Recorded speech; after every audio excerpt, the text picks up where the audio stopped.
Okay, so we're going to get started now. Thank you all for attending our first OncoKB webinar. We're really excited to have you here, and we hope you find this useful. So I'm going to go over just a couple of tips again, in case people were late to the webinar. So please, if you're going to ask questions, can you type those into the chat box? That would be very helpful, and we're hoping to have questions and answers after this session. In addition, this webinar is being recorded, and a link to the webinar will be posted on the OncoKB website. In addition, for people who are part of the MSK community, the webinar recording will also be posted on the MSK educational site. With that, we're going to get started. So again, thank you for coming to our first webinar. We're very excited to have you here. I'm going to begin with some slides that are going to be a brief introduction and overview of OncoKB. Hopefully this will get everyone onto the same page, and then the remainder of the webinar will be a live demo of the OncoKB public website, as well as OncoKB annotations on CBio portal. So OncoKB is Memorial Sloan Kettering's precision oncology knowledge base. And so I want to start by looking at the big picture. So what challenge does a precision oncology knowledge base like OncoKB address? So how might a healthcare professional, patient, or researcher reliably identify a clinically actionable variant? So we can begin by looking at this example in which genomic sequencing of a tumor from a patient with Erdheim-Chester disease identifies a MAP2K1 Q56P alteration. Now, an oncologist receiving this information has to face the challenge of identifying the biological and clinical significance of this mutation. So the oncologist may ask, is this a driver mutation? And if yes, is it clinically actionable? Now, to answer these questions may be time consuming and complex, as it may require the oncologist to research and digest a large amount of both scientific and clinical data from sources including the FDA drug labels, the NCCN, and other professional guidelines, as well as the broader scientific literature. So an oncologist, really, this is an important step as it's important for identifying what's the best course of action to treat this patient, which may also include a targeted therapy. So in this case, the clinician may conclude that MAP2K1 Q56P is an actionable mutation. It's oncogenic, and clinical data suggests that a patient with Erdheim-Chester disease harboring this alteration may respond to treatment with off-label trametinib. Now, consider the same scenario, but the oncologist decides to utilize OncoKB, a clinical decision support tool. So instead of spending time researching and trying to identify whether this mutation is a driver mutation and whether it's clinically actionable, OncoKB can reliably and quickly inform the clinician that yes, MAP2K1 is indeed oncogenic, and that this patient may respond to therapy with off-label trametinib because this mutation is clinically actionable. So OncoKB is Memorial Sloan Kettering's precision oncology knowledge base. It contains information about the biological effect and treatment implications of specific cancer alterations. To date, OncoKB contains information about 675 genes and more than 5,000 alterations. We have 275 biomarker drug associations in OncoKB across 55 genes and 47 different tumor types. Treatment information in OncoKB is classified using our levels of evidence system. And I'm going to go into this levels of evidence system in a little more detail in a couple of slides. And OncoKB is really guided by clinical expertise at Memorial Sloan Kettering. So we have physicians and physician scientists at Memorial Sloan Kettering who guide the annotations within OncoKB. And this committee, they provide expertise on cancer variant interpretation and insights and updates regarding biomarker-based clinical data. So really the success of OncoKB as a clinical decision support system relies on the guidance and the feedback that we receive from these physicians and physician scientists at OncoKB, at Memorial Sloan Kettering. Now at OncoKB, we developed our own therapeutic levels of evidence. This includes levels for both sensitivity and resistance. And so we developed these and described them in our 2017 publication in JCO-PO, and these levels were also recently updated at the end of 2019. You can see more about how we updated our levels of evidence on our website. So these levels of evidence provide clinical actionability to individual mutation events. So level 1 and level 2 alterations are considered standard care, whereas level 1 is an FDA recognized biomarker and level 2 is a standard care biomarker recommended by the NCCN or other expert panels that are predictive of response to an FDA approved drug in a specified indication. So an example of a level 1 biomarker would be BRAF V600E, as it's an FDA recognized biomarker predictive of response to combined MEK and RAF inhibition in melanoma, as well as other cancer types. Now, level 3 and level 4 biomarkers are considered investigational. The difference being that a level 3 biomarker is predictive of response to a drug based on compelling clinical evidence. And this would include perhaps a clinical case series or several clinical case reports showing that a patient with the biomarker in the specified tumor type has responded to the indicated drug. And a level 4 biomarker is predictive of response to a drug based on compelling biological evidence. So this is really supported by strong preclinical data. Now, the majority of OncoKB level 3 and level 4 biomarkers have been at one time included in the inclusion criteria in an either ongoing clinical trial or a trial that has recently completed.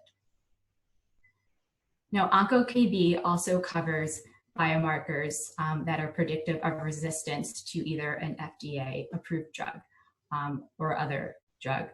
And these are covered by our levels R1 and R2.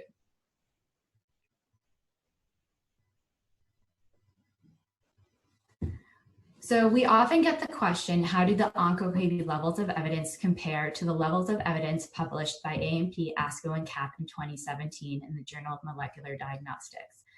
And actually, our levels of evidence map one-to-one to the AMP, ASCO, CAP levels of evidence, as you can see in this figure here. Just to note that this figure is available on our website, so you can look at it in more detail and also just download this figure for your convenience. So what data sources do we use in OncoKB? So the cancer gene variants that we curate are collected from a variety of sources. This includes cBioportal for cancer genomics, cancer hotspots, MSK's targeted tumor sequencing test known as MSK Impact, as well as other cancer variant databases, including COSMIC. Therapeutic implications associated with variants come from a variety of sources. These include the FDA drug labels, as well as the NCCN guidelines and other professional guidelines. In addition to conference abstracts and proceedings, including those from AACR, ASCO, ESMO, and ASH, the broader scientific literature, clinicaltrials.gov, as well as MSK best practice. And once again, I just want to note that MSK clinicians and clinician scientists who are part of our CJEC committee are a really big part of curating information in OncoKB. They provide a lot of guidance and feedback for the data that we include in our database. So how is data in OncoKB organized? So data in OncoKB is organized in a hierarchy of gene, alteration, tumor type, and therapeutic implications.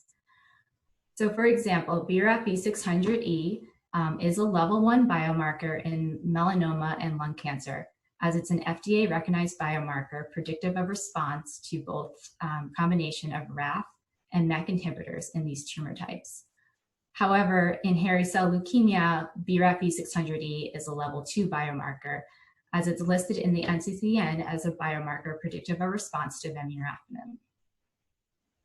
So if we look at another variant in BRAF, K601E, we can see that it's annotated as a level 3 alteration in melanoma. And this is because there's compelling clinical evidence suggesting that patients with BRAF K601E mutant melanoma would respond to treatment with the MEK inhibitor trametinib. So this diagram shows how data in OncoKB is organized, but what other data is actually included in OncoKB? So at the gene level, we include the gene summary and a more detailed gene background, and this describes the function of the gene's protein in the normal cell, its prevalence in cancer, and its role in cancer initiation and progression. At the alteration level, we describe the oncogenicity of the alteration. So this is whether the alteration is oncogenic, likely oncogenic, neutral, or if the data is inconclusive, as well as the mutation effect. So this is whether the alteration is a gain of function, loss of function, or switch of function alteration, or whether it's neutral.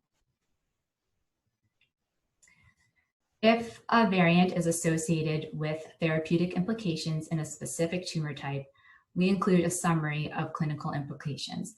And this is just a one-sentence overview of the therapeutic implications of that variant in the specific tumor type. And of course, when applicable, we curate the standard and investigational therapeutics for both sensitivity and resistance for specified mutational events in a specific cancer type. So where is OncoKB data utilized? OncoKB annotations are incorporated internally into MSK Impact patient reports in both the solid tumor and liquid tumor space. So in 2017, OncoKB annotations were included into patient reports in the solid tumor space, and in 2019, they were included into the liquid tumor space. So this is a great resource that we utilize internally at MSK. OncoKB annotations are also included, as you know, on our OncoKB public website, and we're going to explore this in a couple of minutes. Annotations are also included in the CBio portal for cancer genomics, and we're also going to get a chance to look at where to find these annotations and how they could be useful in your research. So what data is actually available on the OncoKB public website? At the gene level, we include the gene summary, the gene background, the highest level of therapeutic evidence associated with that gene. We show all OncoKB annotated alterations associated with the gene and the therapeutic implications across all variants and tumor types within that gene. And for each discrete piece of information listed here, we also provide references. At the variant level, we annotate the biological effect of each variant, again, whether it's a gain of function, loss of function, switch of function, or neutral variant. We also annotate its oncogenic effect, so whether it's oncogenic or neutral. We annotate per variant the therapeutic implications across all tumor types when this is applicable. And then for each of these pieces of information, we also show references. Additional information that you can find on the OncoKB website includes the actionable genes table. Now, this is a great resource. It shows biomarker drug associations and their levels of evidence across all genes and tumor types. In addition, we show the cancer genes table. This table lists over 1,000 genes considered to be cancer genes based on their inclusion in sequencing panels and other data sources. Now, it's important to note that if you are a registered user of OncoKB, you're also granted access to the OncoKB API. And the API allows you to annotate your own data files, and these may be mutations, copy number alterations, fusions, and other clinical data using our OncoKB annotator. In addition, if you're a registered user, you can programmatically access OncoKB data by using our web API. So this is a great feature and I encourage everyone to register, which you can do on the OncoKB website. So I want to talk a little bit more about registering for OncoKB. So there are 4 different types of OncoKB licenses. The first is for research use in an academic setting, and this is accessible for no fee. I do want to note that if you are using OncoKB for research in an academic setting, you can freely use content that you visualize on the OncoKB website. However, if you do want access to the OncoKB API, you are required to register for an OncoKB license. But again, this would be accessible to you at no fee.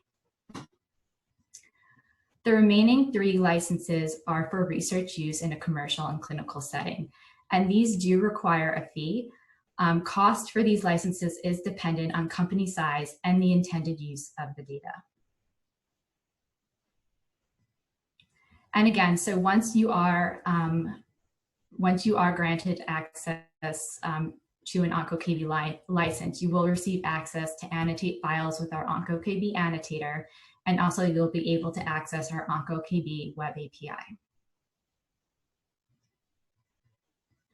So since we're going to be going over OncoKB annotations on the public website as well as CBio portal, I wanted to go over the difference between these 2 platforms.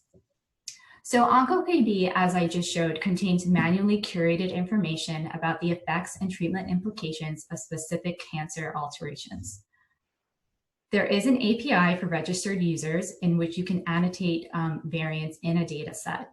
And it's important to note, with access to this web API, you can annotate any variants that you have for your research. So it's not just specified data sets. These are your own curated data sets that you'd be able to annotate. CBio portal, on the other hand, hosts cancer genomic data, including genetic variants in patients from published sequencing efforts, including the TCGA. So CBio portal actually utilizes our OncoKB API to annotate cancer variants in the data sets specifically included in the portal. And because the portal aggregates data from multiple patients, it contains information about genes and variant frequencies. So we do encourage you to use OncoKB in your publications. When doing so, we do ask that you cite Chakravarty et al. In JCOPO 2017. Information about how to cite OncoKB is located in the footer of our website. If you're interested in getting help for OncoKB, we do encourage you to visit our new FAQ page. This includes a lot of the frequently asked questions that we have been getting from different users. However, if you can't find an answer to your question here, we do also encourage you to contact us by emailing us at contact@oncokb.org. And with that, I kind of want to jump into a live demo on the OncoKB website.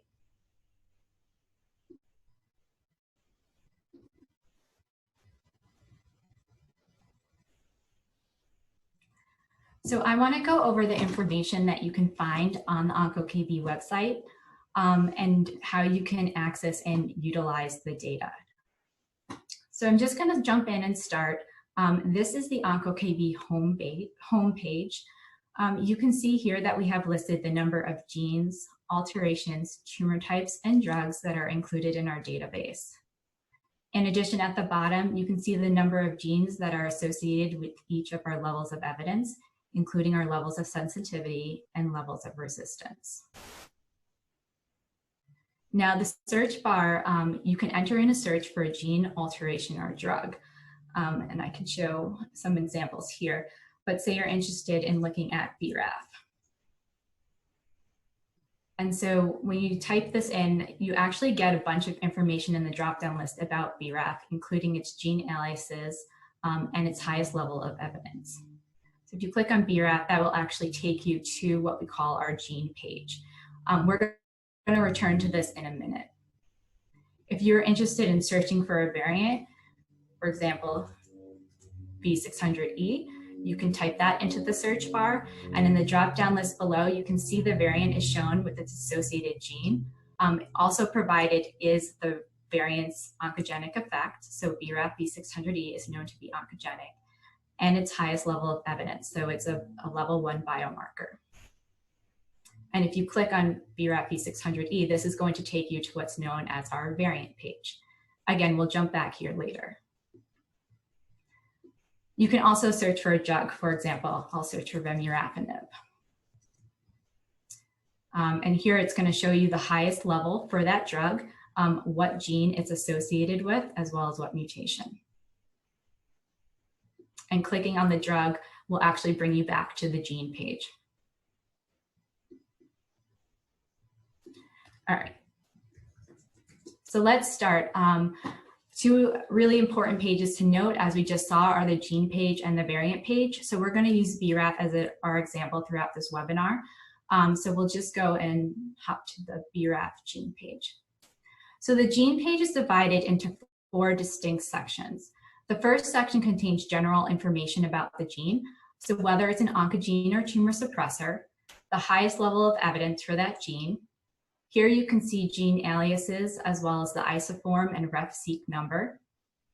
And below this, we have the gene summary. So it's a 1-sentence statement that provides an overview of the gene. However, if you're interested in obtaining more information about the gene, you can click on this button and expand and see the gene background. So again, the background provides more detailed information about BRAF, the function of the protein in the normal cell, its prevalence in cancer, and its role in cancer initiation and progression. On the top right is the cancer type histogram. Now, this plot shows the frequency of BRAF mutations across various tumor types. And so the data for this plot comes from the MSK Impact clinical sequencing cohort published in Nature Medicine in 2017. It's important to note that the mutation frequency doesn't take into account copy number changes or chromosomal translocations. However, this is a great plot to visit if you're interested in getting a quick overview of what tumor types your gene of interest is frequently altered in.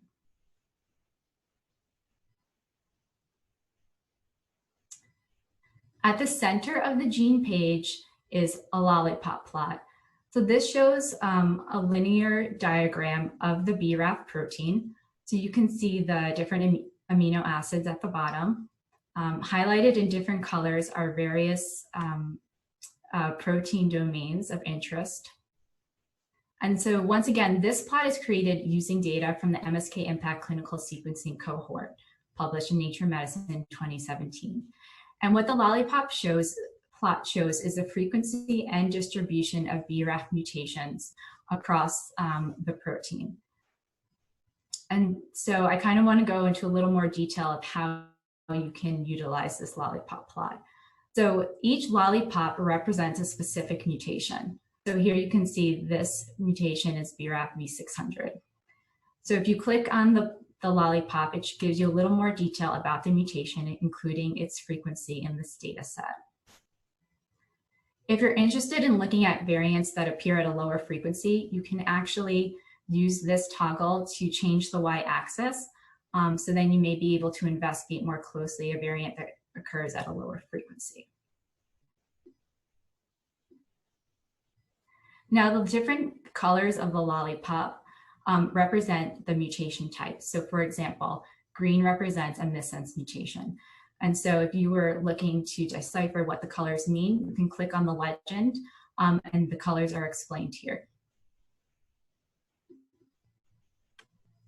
You can also use these buttons on the right to filter your data.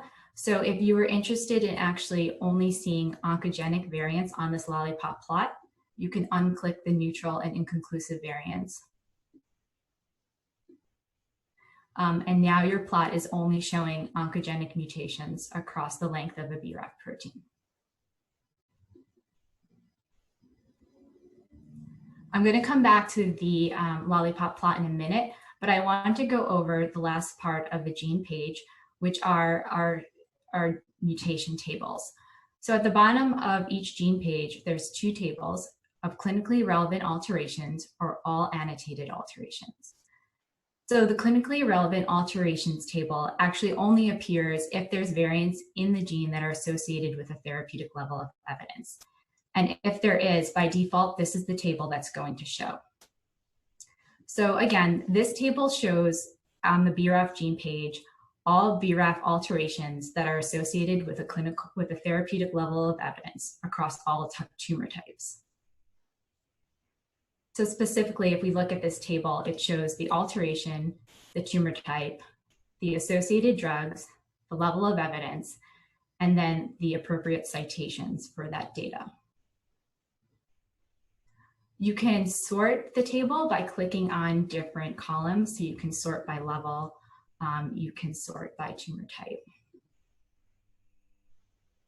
You can use the search bar to actually search for data. So you can search for a variant.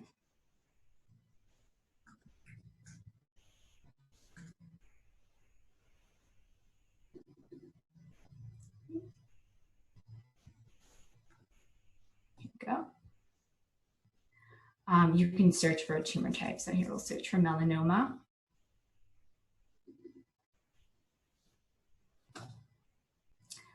And so actually the information in these tables down here are linked to the lollipop plot and actually also to the cancer histogram.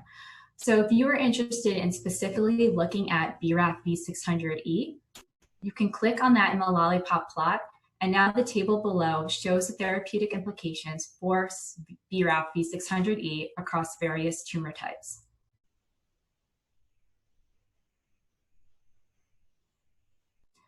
Again, since we clicked on BRAF V600E, now the cancer type histogram is going to highlight in blue all the cancer types in which BRAF V600E is found. So you can see now these two tumor types are shaded in gray.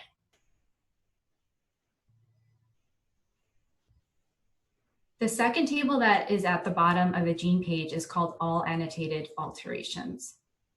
I'm just going to show all data. So this shows all OncoKB annotated variants in the BRAF gene. And the data that's included in this table includes the alteration, its oncogenicity, so whether it's oncogenic, neutral, or inconclusive, the mutation effect, so gain of function, loss of function, switch of function, and the appropriate citations. And for all citations that are listed on our OncoKB website, if you click them, it will take you to the appropriate article in PubMed.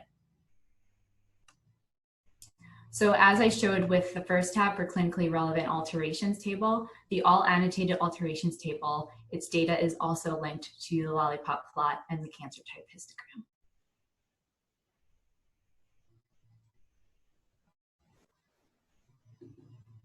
Okay, so if you are interested in learning more about a specific mutation, for example, BRAF V600E, you can click on that mutation and it will take you to the variant page. Now, the variant page provides detailed information about the variant. At the top, again, you can see some general information about the variant, so including its oncogenic effect, its mutation effect, and its highest level of evidence. Below this, we have the gene summary. And now, since we're on the variant page, we have what we call the variant summary. And the variant summary just states the oncogenicity of the variant. So in this case, BRAF V600E is known to be oncogenic. The table below lists all therapeutic implications for your variant across all tumor types. Again, this table can be sorted by clicking on the headers in each column.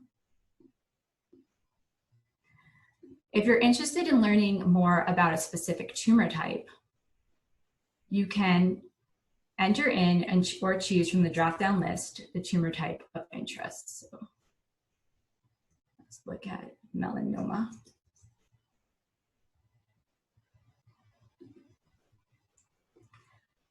So now you're looking at the therapeutic implications for BRAF V600E, specifically in melanoma. And I want to point out two things when you're using this feature of querying a tumor type on the variant page. The first is that I hope you noticed that when I clicked on melanoma, what we call our therapeutic or clinical summary appeared below. And this summary is really a one-sentence statement that summarizes the therapeutic implications for BRAF V600E in the tumor type specified. So it's really summarizing the data that we see in the table below. The second thing I want to point out is that although we queried melanoma, you're going to see these therapeutics associated with levels of evidence in colorectal cancer. And that's because in melanoma, for BRAF V600E, if there's a leveled indication in another tumor type, for example, colorectal cancer, that will be a 3B association in melanoma, meaning that BRAF V600E is associated with a clinical effect to these targeted therapies in colorectal cancer, but they're investigational now in a patient with BRAF V600E and melanoma.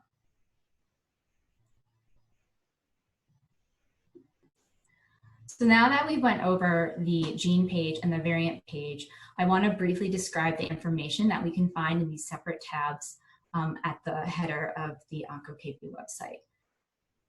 So I'll just begin with the first tab, which is our levels of evidence tab.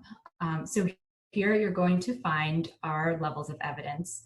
And so you can download this figure as a slide or a PDF. If you're interested in seeing how the OncoKB levels of evidence map to AMP ASCO CAP levels of evidence, you can click this button here, and this figure will show up, and you can also download this figure as a slide or PDF.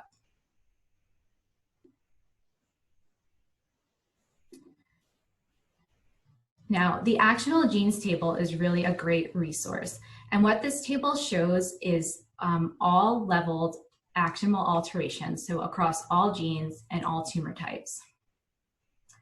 So again, you can see here that we have 275 biomarker drug associations across 55 genes, 47 tumor types, and our 6 levels of evidence. Okay, so this is a lot of data in this table. This table is really dynamic, and it allows you to sort the table based on your interests. So for example, you can search again for a gene. So now you can see all therapeutic implications associated with BRAF across all levels of evidence and all tumor types. If you want to be more specific, you can search for a tumor type. So now this is showing all therapeutic associations for BRAF in melanoma. And you can even search for a drug, for example, search for vemurafenib. So now this sorts the table even further, or filters the table further. So now we're looking at therapeutic implications for BRAF in melanoma associated with the drug vemurafenib. Okay, so I can reset my filters to get the table back to where it was. But perhaps I'm interested in just looking at all level 2 associations in OncoKB. So I can use these buttons at the top to query for a level. Maybe I want to look at all level 2 and level 3 associations. I can do that as well. And once here, maybe again, I just want to see what are the level 2 and 3 associations for BRAF.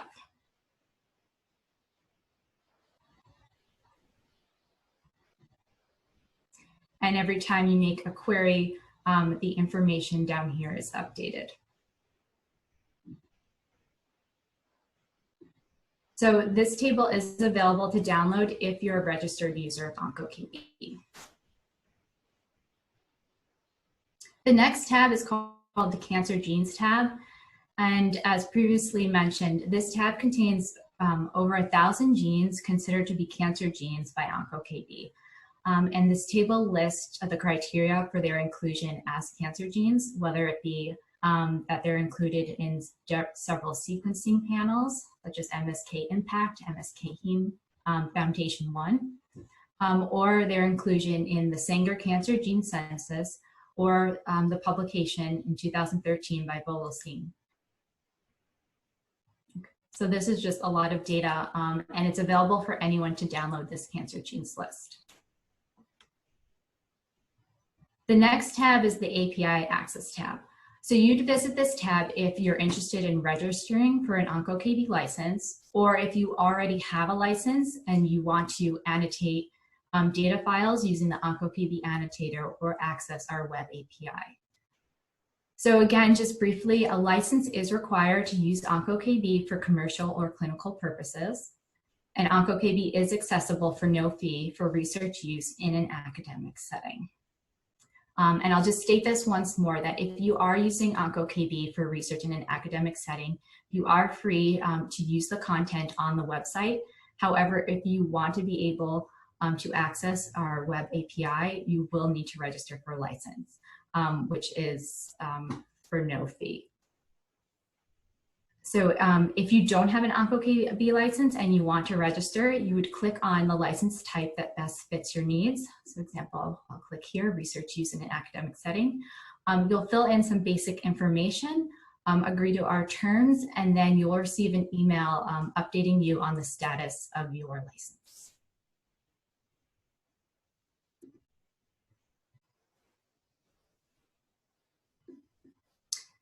The About page provides a really great overview about who and what OncoKB is, in addition to how we curate our data and how OncoKB is governed. In addition, on this page, I want to point out that you can find a link to our OncoKB Standard Operating Procedure, or SOP, and this provides an in-depth look at the inner workings of OncoKB. So if you're really interested in how we operate, you can take a look at our SOP. If you're interested in learning more about who OncoKB is, visit our team page. We not only include members who are involved in OncoKB design, development, and curation, but we also include the MSK physicians and physician scientists who are members of our Clinical Genomics Annotation Committee. So the news page provides details about our latest and past data releases. So we aim to release data to the OncoKB website on approximately a monthly basis. However, if there are new FDA updates in which a new biomarker would be considered as a level 1 alteration, we try to release those to the website as fast as possible. And so you can see the dates of our latest data releases, as well as important updates that were included in those data releases. And these data updates will include new or updated therapeutic implications, maybe the inclusion of new genes, as well as new features. For example, we just recently released our FAQ page.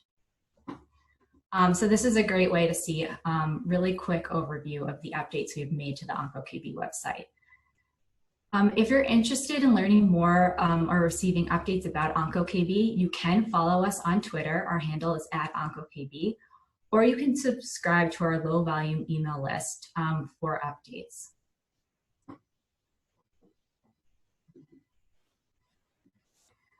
The terms page is here for you to review. It's our terms of use. You can access this page by clicking on this tab here, or you can also access this page from our footer.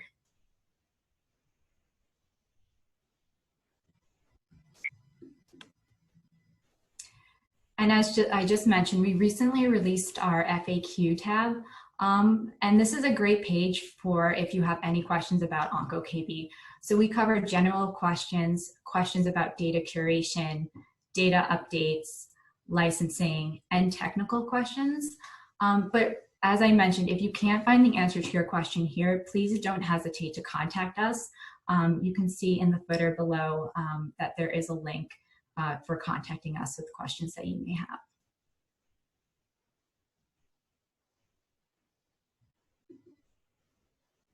So I hope this answered some of your questions about the data that's available on the OncoKB website and how it can be utilized to help you with your research. In addition, with the time we have left, I just want to quickly go over OncoKB annotations in CBio portal. So I'm going to use the public CBio portal. And for this webinar, I just want to do a really simple query. So I thought I'd query EGFR mutations in lung cancer. So I'll look at the lung cancer studies. I'll pick these two studies, non-small cell lung cancer, query by gene. So I'm interested in EGFR. We'll look here. And I'm just going to go right away to where you're going to find the OncoKB annotations, and that would be in the Mutations tab. So the Mutations tab provides a lot of detailed information about the variants in your selected studies. And so again, we're specifically looking at EGFR, and the Mutations tab in OncoKB is divided into two main sections. The top section, again, is a lollipop plot. So here the plot is showing the distribution and frequency of EGFR mutations across the EGFR protein. And this data is sourced from the studies we just selected when we were querying on the home page. So again, the lollipop, each lollipop of the lollipop plot is a mutation. And so if you hover over the mutation, you can see information about the frequency of this mutation in your data set. I also want to point out that the lollipop plot and the mutations table, the data in both are linked. So you can see when I'm hovering over this mutation, the corresponding mutations in the mutation table are highlighted. There's a couple of features on the lollipop plot in cBioPortal that I want to point out. Specifically, you can add annotation tracks in the upper left. There's an OncoKB annotation track, which is a great feature. So this is going to show you which mutations are annotated in OncoKB. And when you hover over that, you can see information including the occurrence of the mutation, its oncogenicity, its mutation effect, and its highest level of evidence, as well as the tumor type in which this level of evidence corresponds. So it's a great way to kind of just see an overview of your mutations annotated with OncoKB data. In addition, you can add this cancer hotspot track.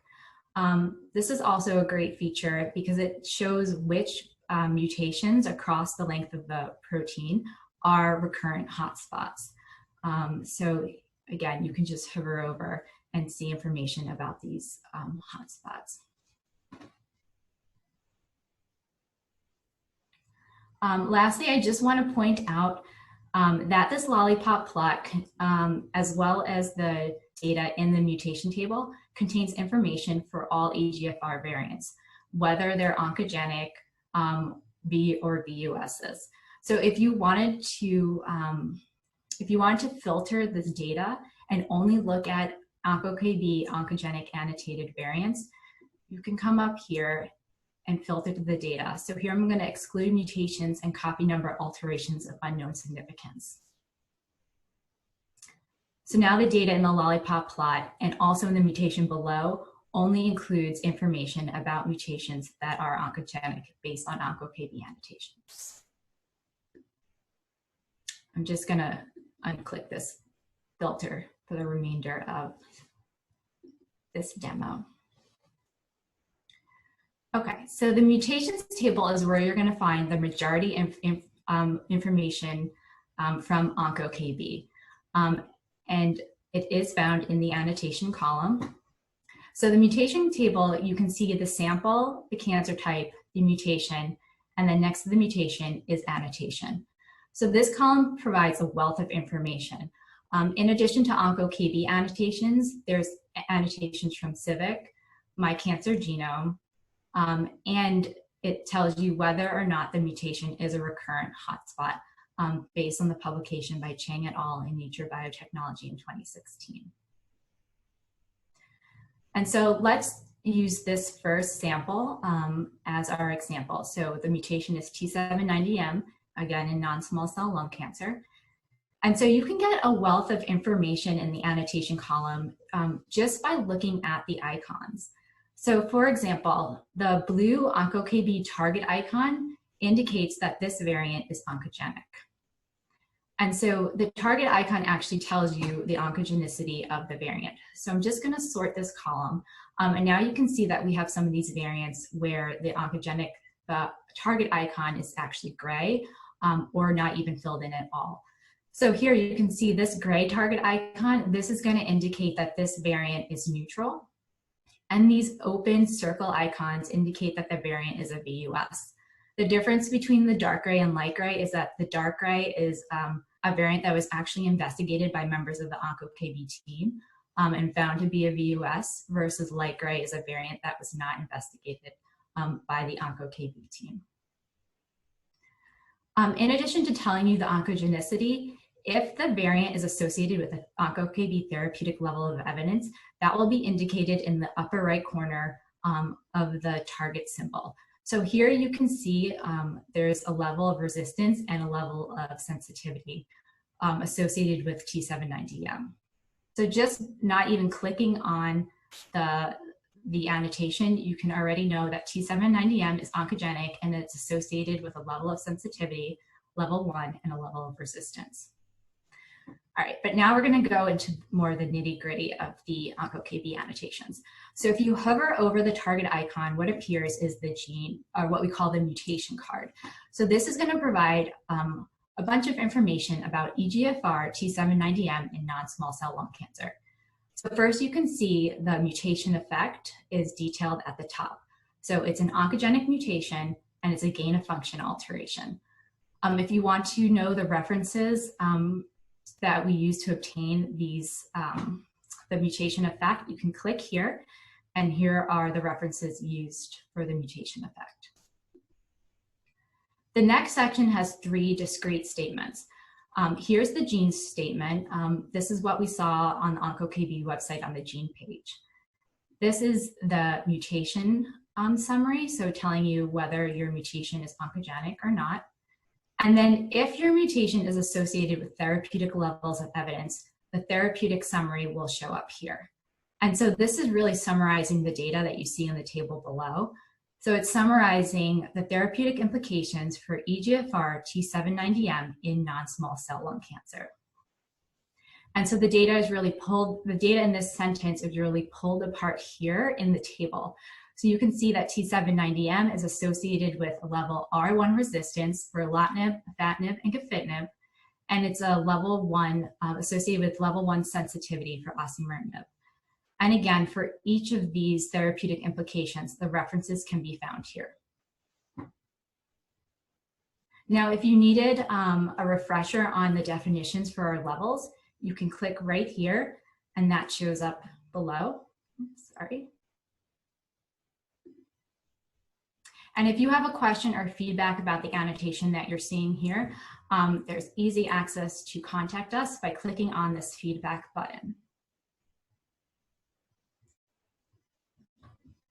Finally, I just want to show another place where it's really useful to see and visualize our OncoKB annotations, and that's in the patient page. So if you click on a specific sample,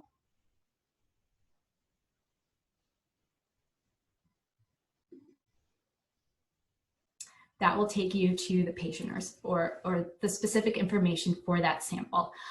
So here you can see all the mutations that were found upon sequencing this one sample.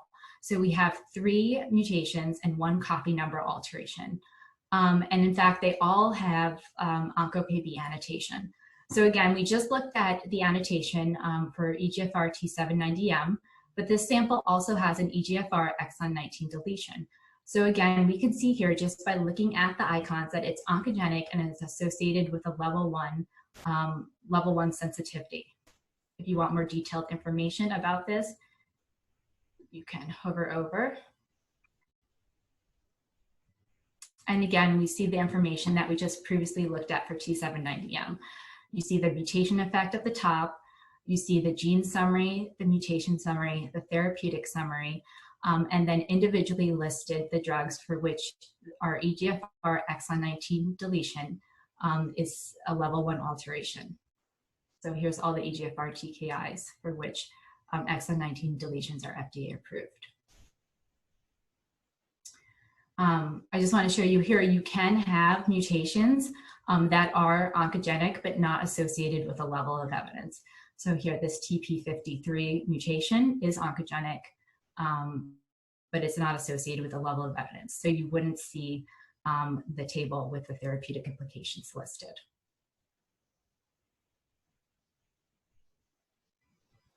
Okay, and then as you can see on this view as well, that you do have the additional information from Civic, My Cancer Genome, and whether or not these alterations are hotspots.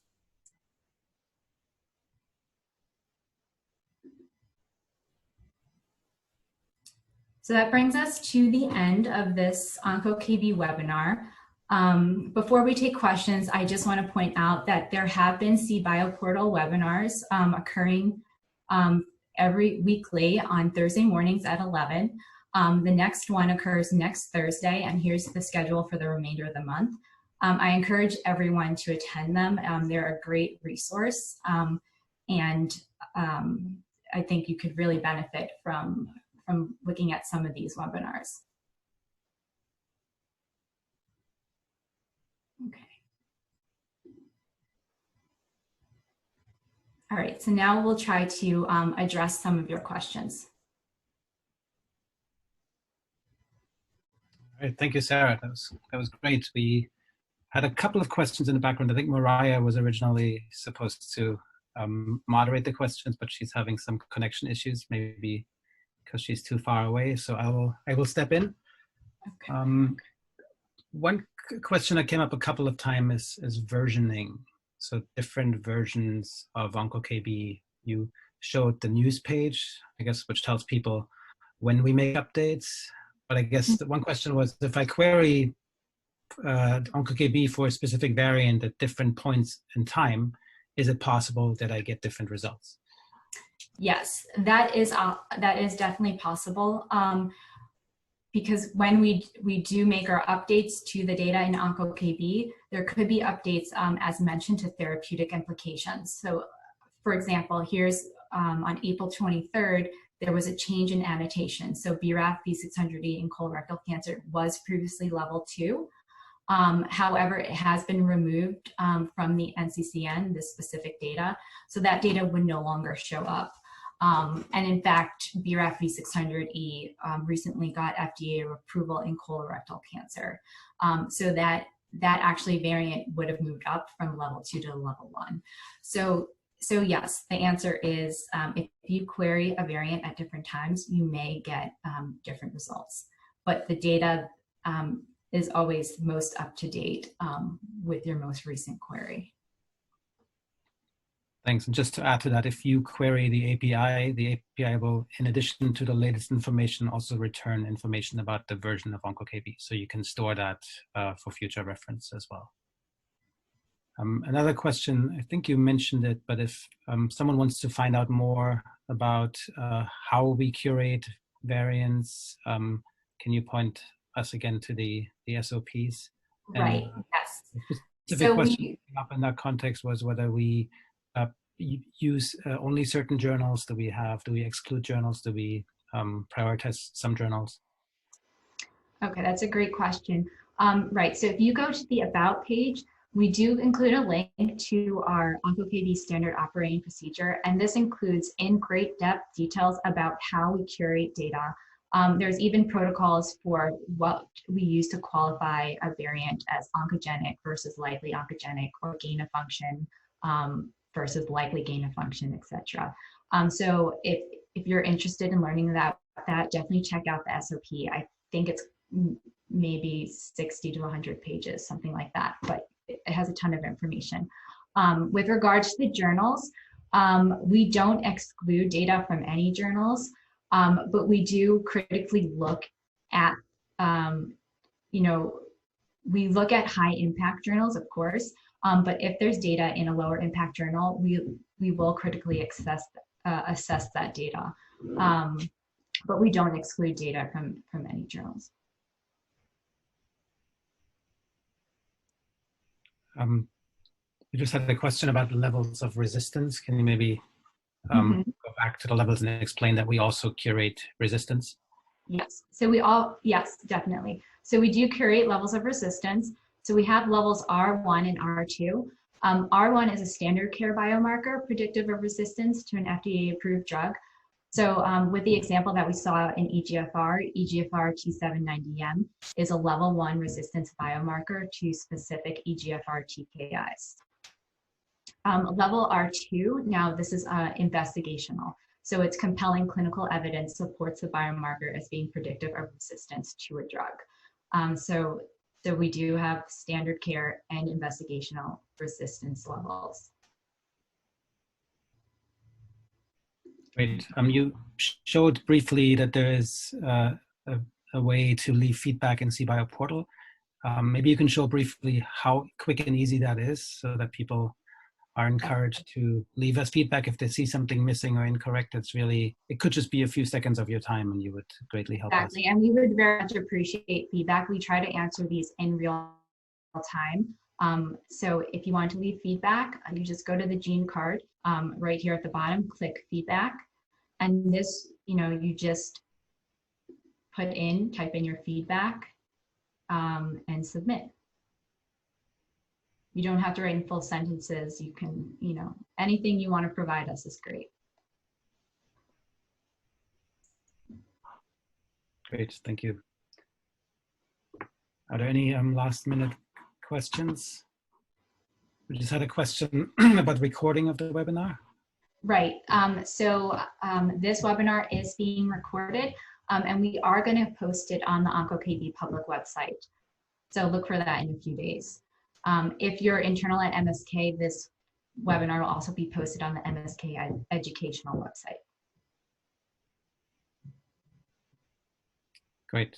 The same is true for the CBio portal webinars that we had 2 sessions over the last 2 weeks. Those are already posted on the CBio portal website. So if you missed those, you can view those. Here's a good one. Future directions for OncoKB. Great. Also a great question. So, we have a lot of stuff in the work for the future. One thing that we're currently working on is adding diagnostic and prognostic information to OncoKB. We actually have developed diagnostic and prognostic levels of evidence, and we have curated information across the heme space for diagnostic and prognostic. So we're actually hoping very soon to release that into the portal and onto the public website. We're also looking towards the future to annotate clinical trials. So right now we're working on annotating clinical trials based on drug and tumor type. And maybe we can, once that feature is out, we can definitely provide more information on how that's going to work. And lastly, we're looking to annotate, focus on germline variants in the future. Thank you. I think we're at time. I don't see any more questions. Great. Thank you everyone for attending this webinar. And I really hope this was useful, and hopefully we can hold more webinars in the future.